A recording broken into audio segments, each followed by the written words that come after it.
As amigas misândricas da minha esposa a convenceram a expor minha verdadeira natureza, provocando de todas as formas. Ela disse: "Vamos ver quem você realmente é."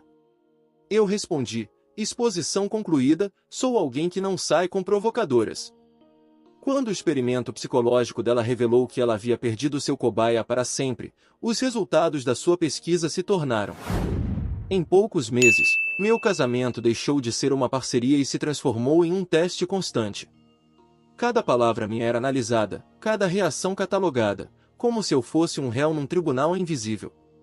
O que eu descobri depois explicava cada olhar estranho, mas também deixou claro que nada voltaria a ser como antes.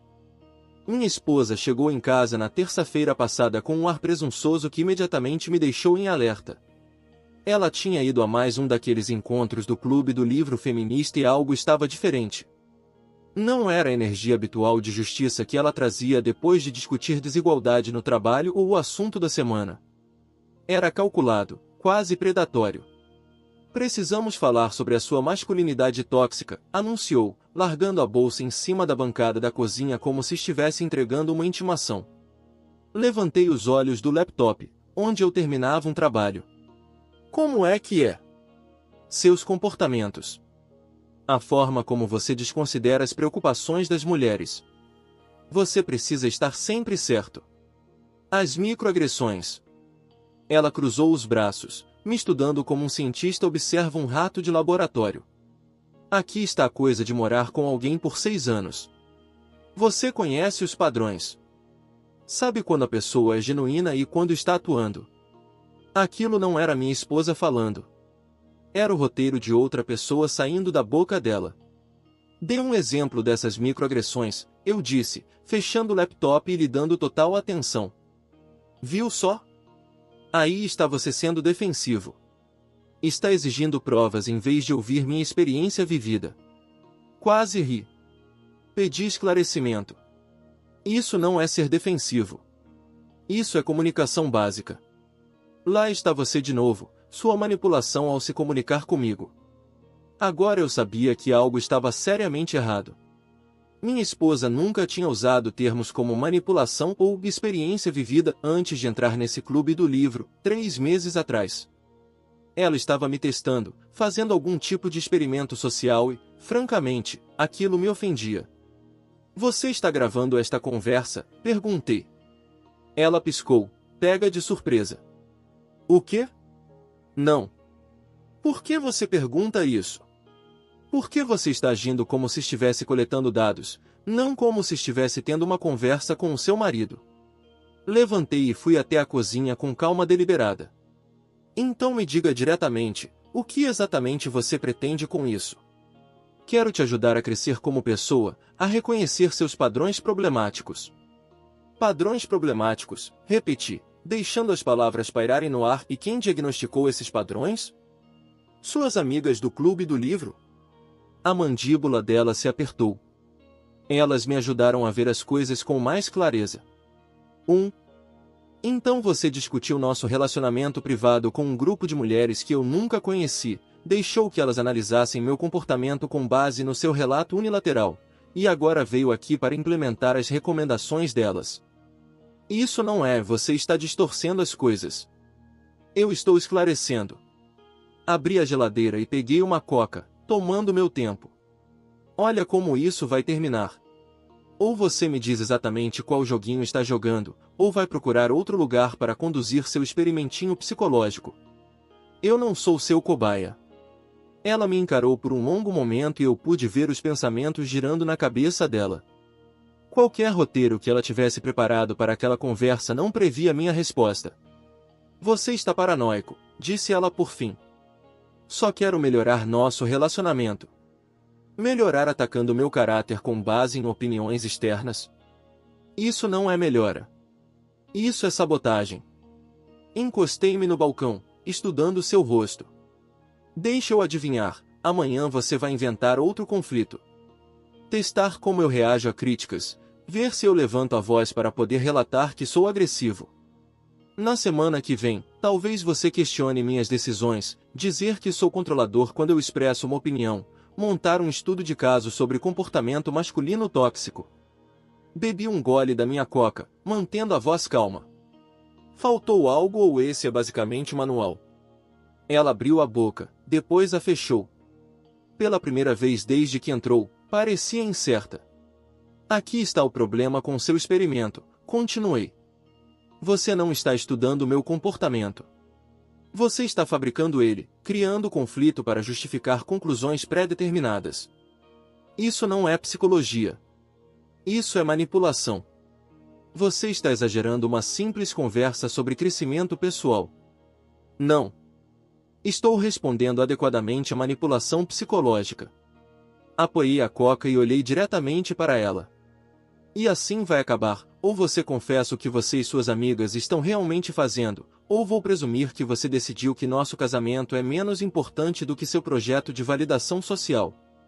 Ela ficou ali, dividida entre reafirmar a posição e recuar. Eu vi os cálculos na expressão dela, tentando descobrir como retomar o controle da situação. Acho que você deveria dormir no quarto de hóspedes hoje à noite, disse ela, finalmente. Até conseguir abordar isso com mais maturidade. Quase sorri. Até a tentativa dela de me punir era manipulação clássica, criar conflito e enquadrar minha resposta razoável como o problema. Sabe de uma coisa? Você está certa. Passei por ela em direção à escada. Devo realmente me afastar desse ambiente tóxico. Boa ideia.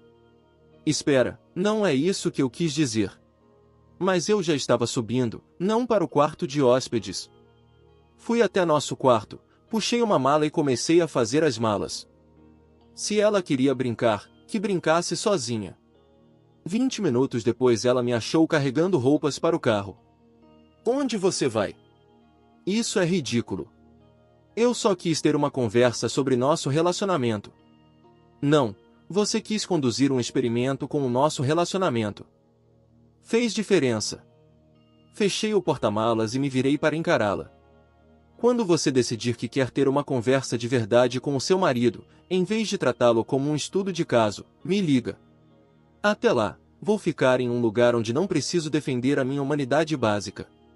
Você não pode simplesmente ir embora porque eu levantei algumas preocupações válidas. Não estou indo por causa das suas preocupações.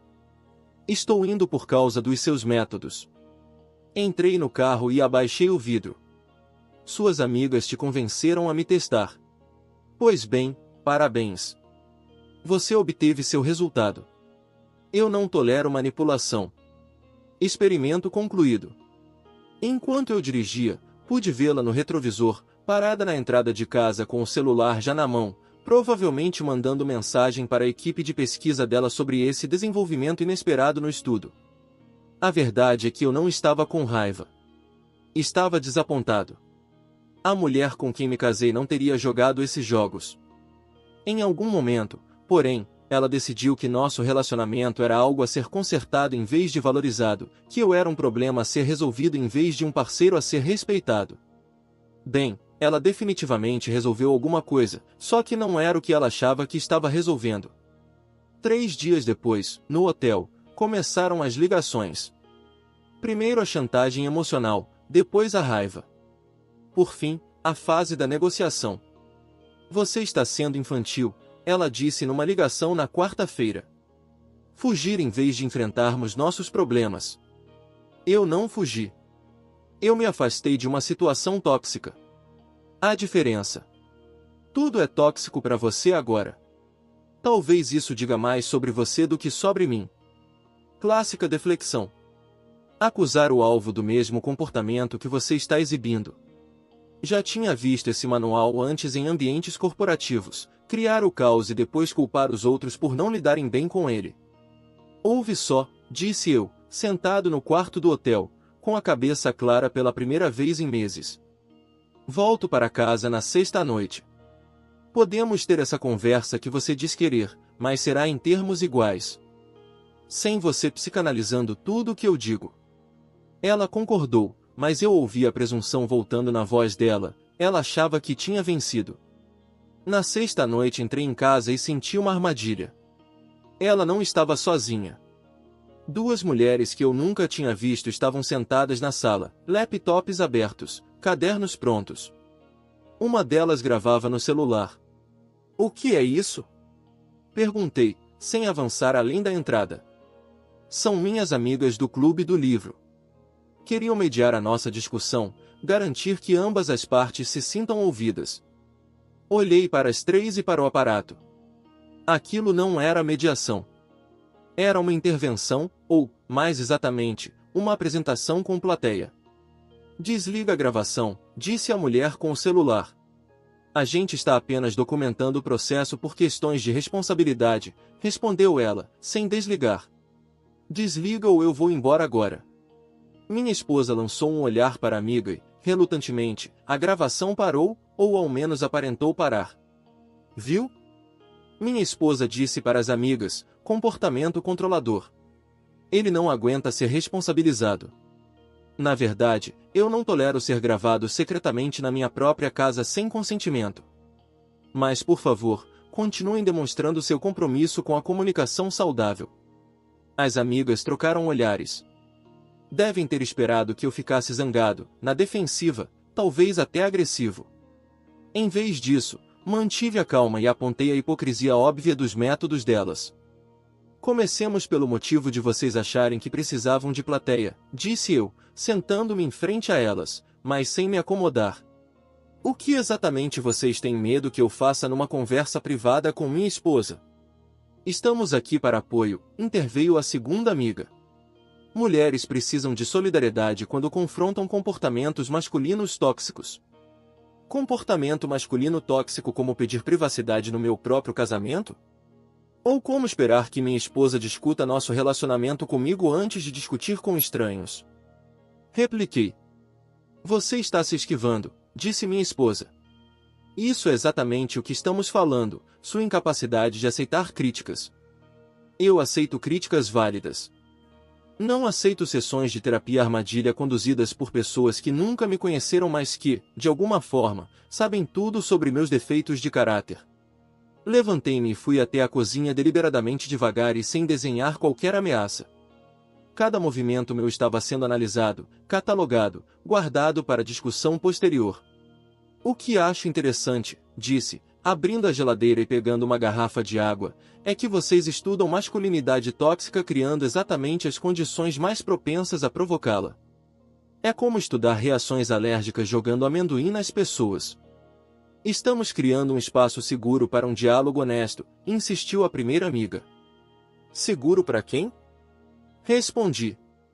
Vocês estão em 3 contra 1. Tentaram me gravar sem permissão e analisam cada palavra e gesto meu. Isso não é diálogo. É um tribunal. O rosto da minha esposa ficava vermelho. Você torna tudo sobre você de novo. Comportamento narcisista clássico. Estou tornando isso sobre respeito, que aparentemente é um conceito estranho para vocês. Sentei-me de novo, abri a água e olhei diretamente para ela. Mas vamos jogar o seu jogo. Você quer analisar comportamentos? Então vamos analisar os seus. A sala ficou em silêncio. 3 meses atrás você entrou para esse clube do livro. Desde então, passou a criticar tudo o que eu faço, digo ou penso. Você compartilhou detalhes íntimos do nosso relacionamento com estranhos. Tentou gravar conversas privadas às escondidas. Me emboscou com uma intervenção a qual eu nunca concordei. E agora está usando terminologia psicológica para patologizar respostas humanas normais a um tratamento anormal. Bebi um gole d'água, deixando isso cair. Então me diga, qual de nós está se comportando de forma tóxica aqui? Você está manipulando a narrativa, disse a segunda amiga. Estou afirmando fatos. Fique à vontade para corrigi-los. Elas não podiam, e todas sabíamos disso. É por isso que homens tóxicos são tão perigosos, minha mulher disse, procurando a validação das amigas. Eles são ótimos em virar as coisas, se fazer de vítima, ou talvez, eu disse, em se levantar de novo. Quando você cria problemas artificiais, obtém soluções artificiais. Quando fabrica drama, recebe respostas dramáticas. Quando trata seu marido como cobaia, ele começa a se comportar como alguém que está sendo experimentado. Caminhei em direção à porta da frente. Para onde você vai? Chamou minha esposa. De volta ao meu hotel, onde não preciso defender minha humanidade básica diante de um júri de pessoas que já decidiram que sou culpado. Você não pode continuar fugindo de conversas difíceis. Virei-me e encarei as três. Não estou fugindo de conversas difíceis. Estou me recusando a participar de manipulação psicológica disfarçada de melhora no relacionamento. Há diferença, e lá no fundo todas vocês sabem disso. A primeira amiga falou. Talvez devêssemos remarcar isso para quando as emoções não estiverem tão acesas. As emoções estão exatamente no nível em que deveriam estar, respondi. Quando alguém tenta te manipular, sentir-se manipulado é a resposta apropriada. Abri a porta da frente. Quando você decidir que quer ser casada comigo em vez de me estudar, me liga. Até lá, seu projeto de pesquisa está em espera por tempo indeterminado. Enquanto eu saía, pude ouvi-las começando imediatamente a fazer o desenrolar da sessão, analisando minhas respostas, planejando o próximo movimento. Elas não faziam ideia de que eu estava planejando o meu. No sábado de manhã eu fiz algo que elas não esperavam. Voltei para casa não para reconciliar ou pedir desculpas, mas para pegar algumas coisas e tratar de assuntos. Minha esposa estava na cozinha, claramente surpresa ao me ver. Achei que você ficaria no hotel até eu ligar. Fico no hotel até esse experimento psicológico acabar. Mas eu ainda moro aqui, pago a hipoteca e tenho responsabilidades. Passei por ela para pegar minha correspondência no balcão. Não me ligue. Ela me seguiu como se eu estivesse desarmando uma bomba, observando cada movimento meu, provavelmente decorando detalhes para o próximo relatório do clube do livro. Podemos tentar conversar de novo, só nós dois desta vez. Claro. Logo depois que você explicar por que achou apropriado trazer estranhos para um assunto tão íntimo. Elas não são estranhas. São minhas amigas. São estranhas para mim e são estranhas para o nosso relacionamento. Mas, de alguma forma, elas estão qualificadas para julgá-lo. Ela não teve resposta para isso. Então mudou de tática. Sabe qual é o seu problema?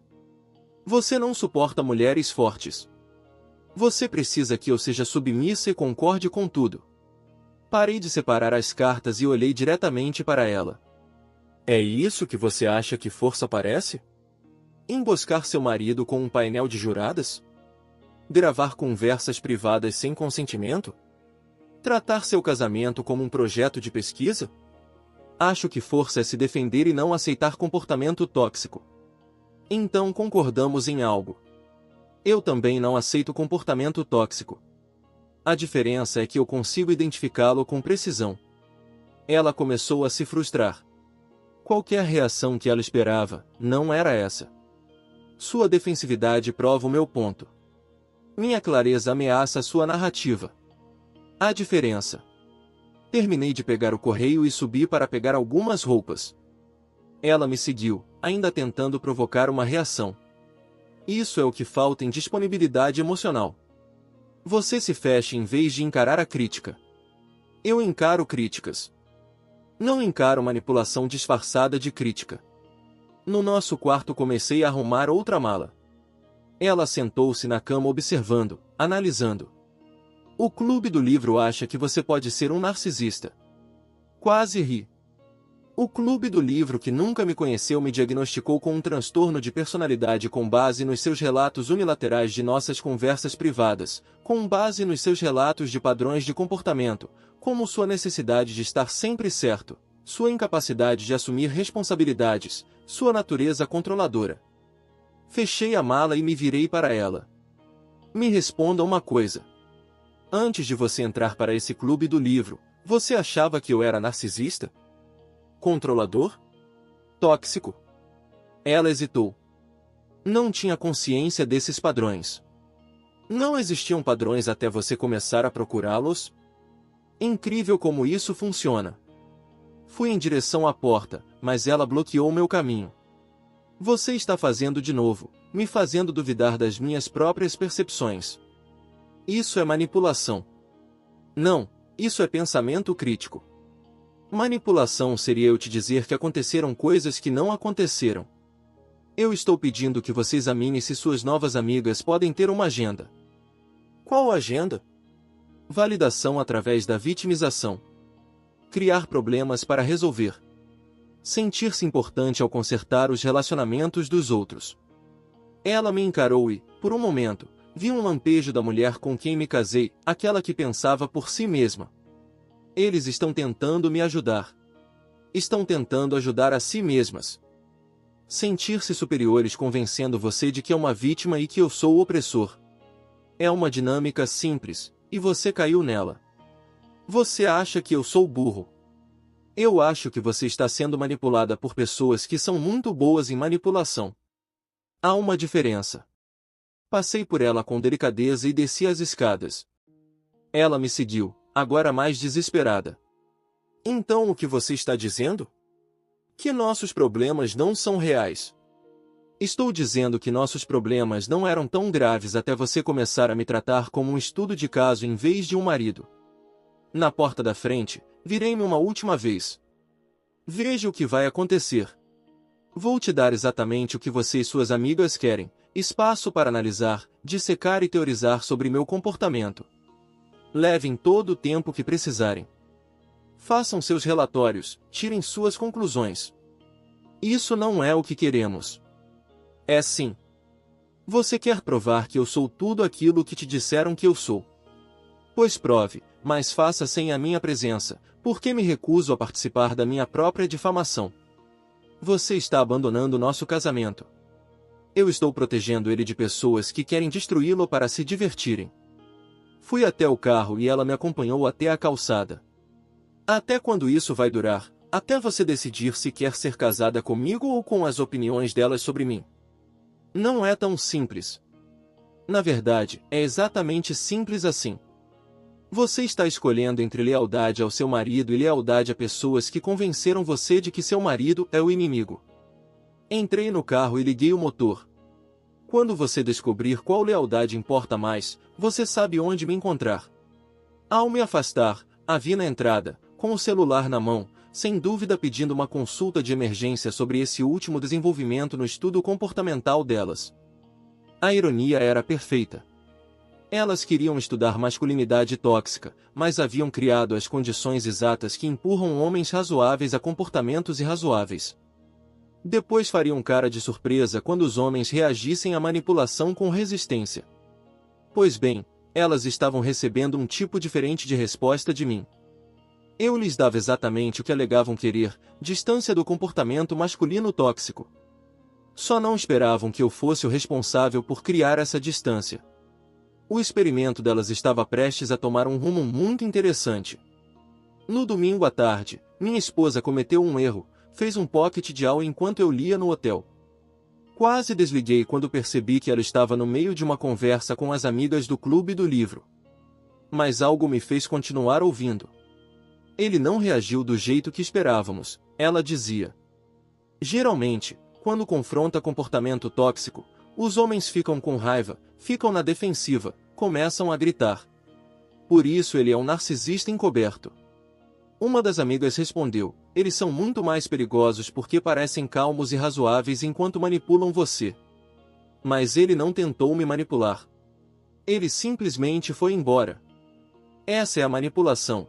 Ele está tentando fazer você correr atrás dele, fazer você pensar que precisa dele. Endireitei-me.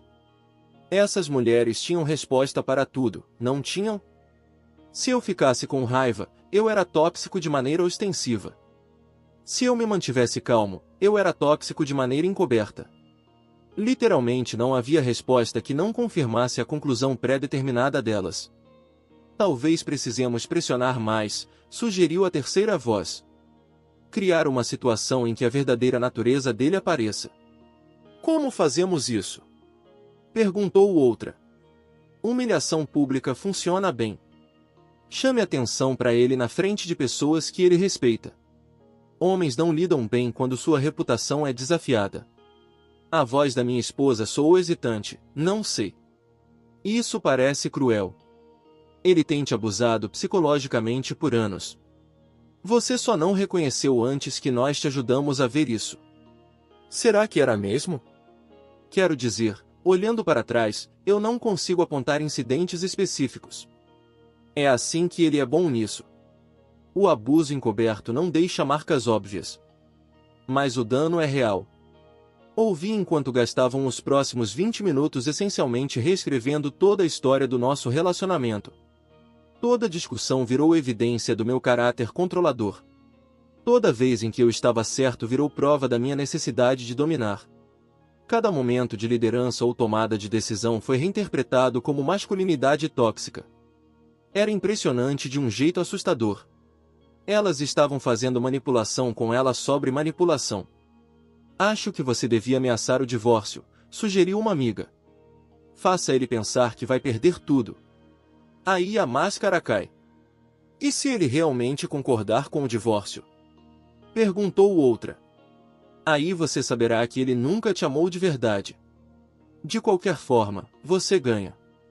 Ou expõe a verdadeira natureza dele ou escapa de alguém que não te valoriza. A chamada acabou e eu fiquei ali processando o que tinha acabado de ouvir.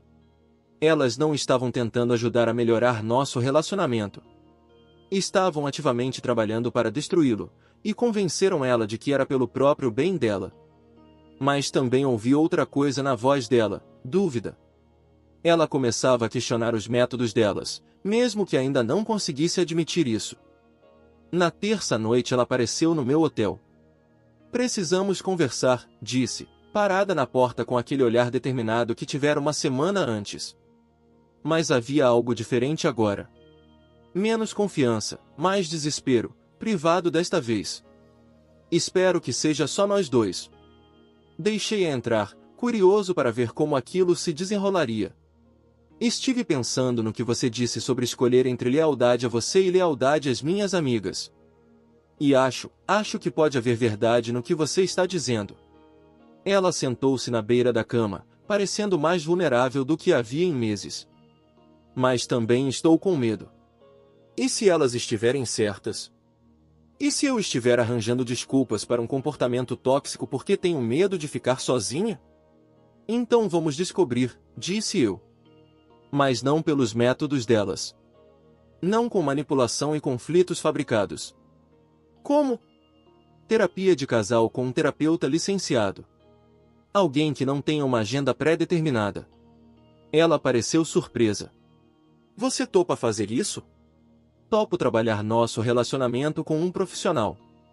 Não topo ser psicanalizado pelas suas amigas do clube do livro. Elas acham que terapia de casal é só uma forma de homens abusivos manipularem os terapeutas. Claro que acham, porque se fossemos à terapia e descobríssemos que nossos problemas são questões normais de relacionamento que podem ser trabalhadas, isso destruiria toda a narrativa delas. Ela ficou em silêncio por um longo momento. Não sei mais em que acreditar. Acredite em nós, respondi. Não nelas, nem em mim, mas no que construímos juntos antes de elas começarem a destruir tudo. E se, hesitou. E se eu estraguei tudo?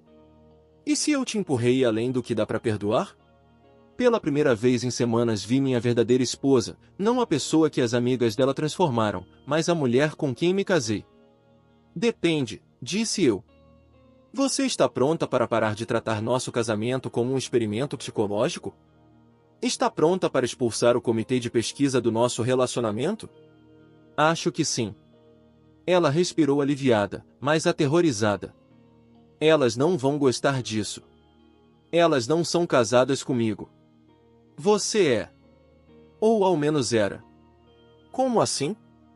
Quero dizer, precisamos decidir se você ainda quer ficar comigo, porque eu não vou viver num relacionamento onde cada palavra minha é reportada a um painel de juízes.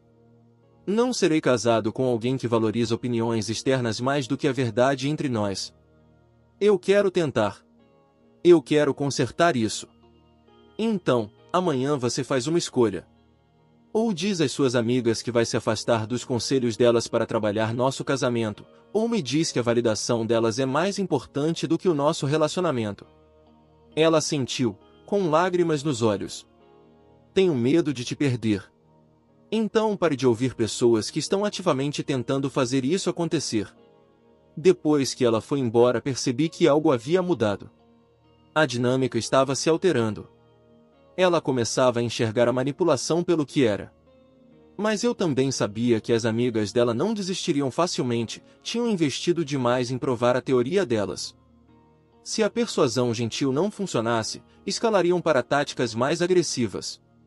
Eu precisava estar pronto para o próximo movimento delas. Na quarta noite minha esposa me ligou chorando. Elas querem que eu publique sobre você nas redes sociais, disse, com a voz trêmula. Escreveram até um post no Facebook sobre abuso emocional e masculinidade tóxica, e querem que eu compartilhe com meu nome. Disseram que devo avisar outras mulheres sobre seus padrões de comportamento. Senti a mandíbula travar. Difamação pública era uma linha que eu não toleraria. O que você disse a elas? Perguntei.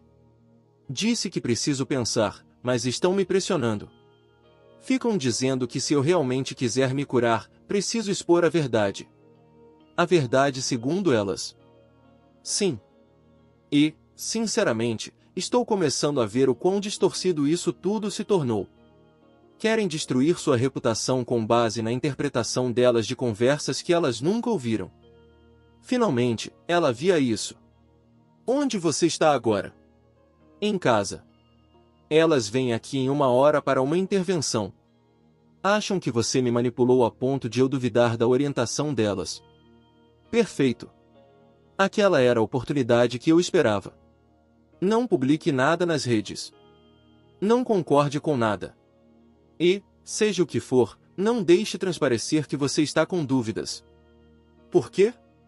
Porque eu vou aí e é hora de termos uma conversa honesta sobre o que realmente vem acontecendo aqui. 1 hora depois entrei em casa e encontrei as 3 mulheres montando o que parecia um tribunal. Laptops abertos, cadernos prontos, celulares posicionados para gravar. Interessante, disse, pousando uma pasta que trouxera comigo. Outra reunião de pesquisa. Estamos aqui para apoiá-la no seu mais recente episódio de manipulação, disse a primeira amiga. Meu episódio de manipulação?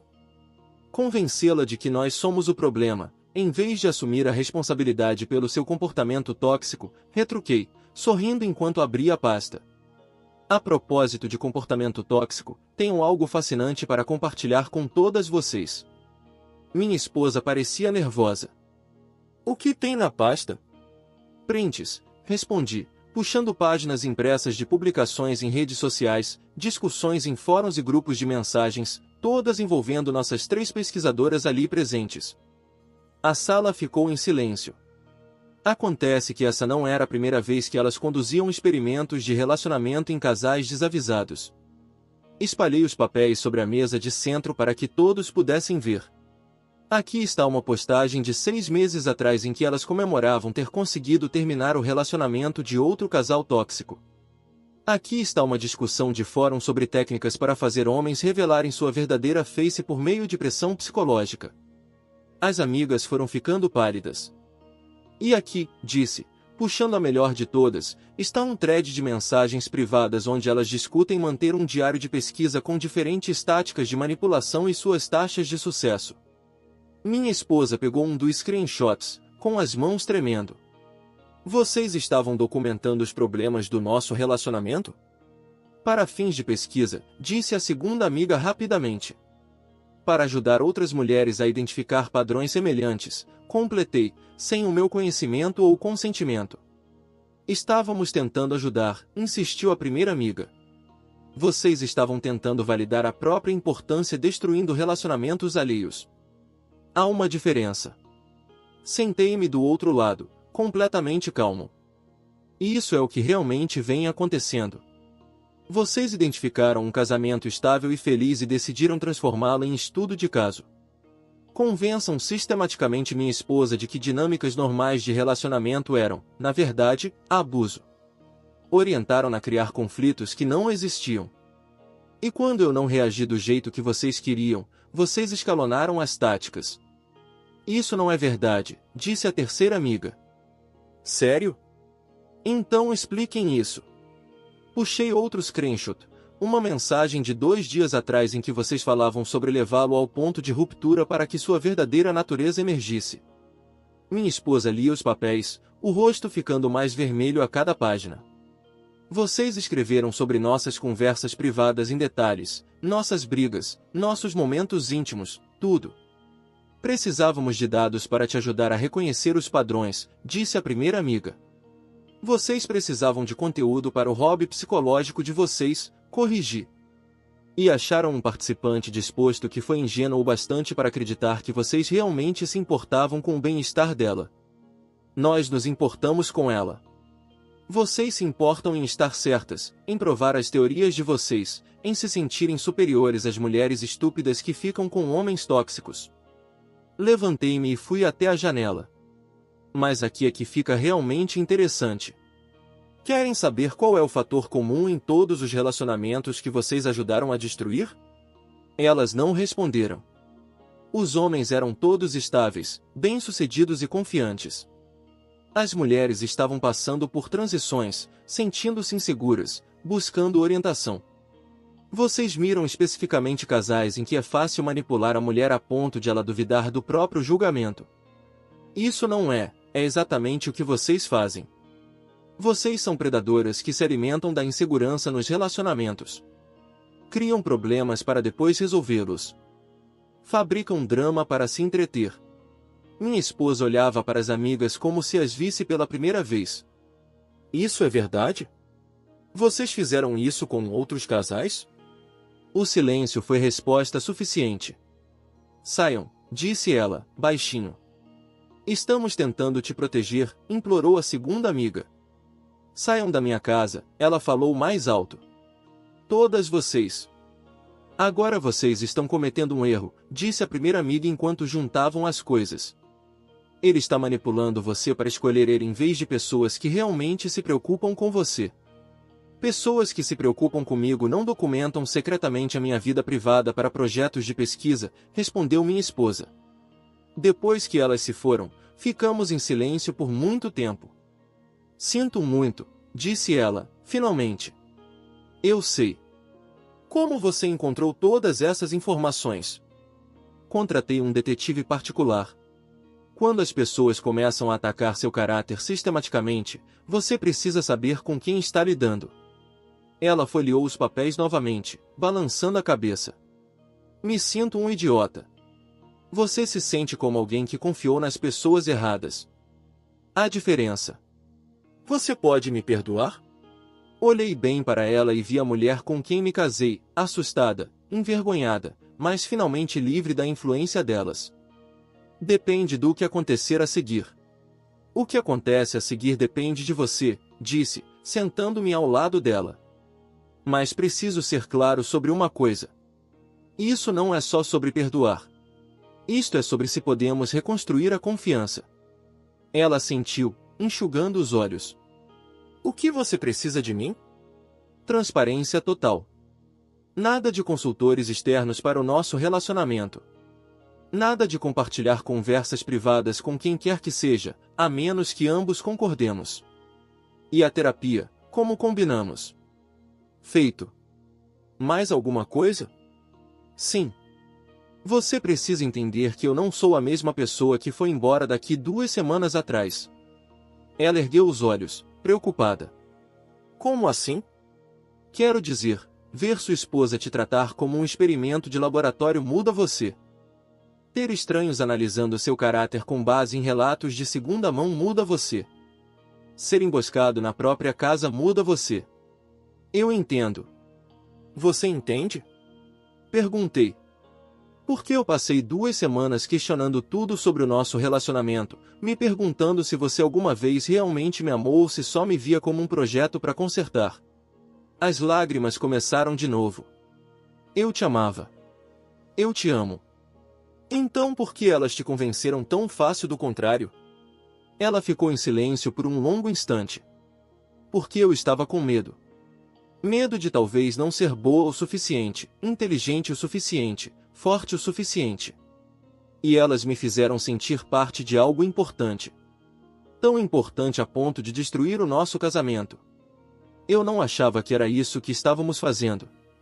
Achei que estávamos melhorando.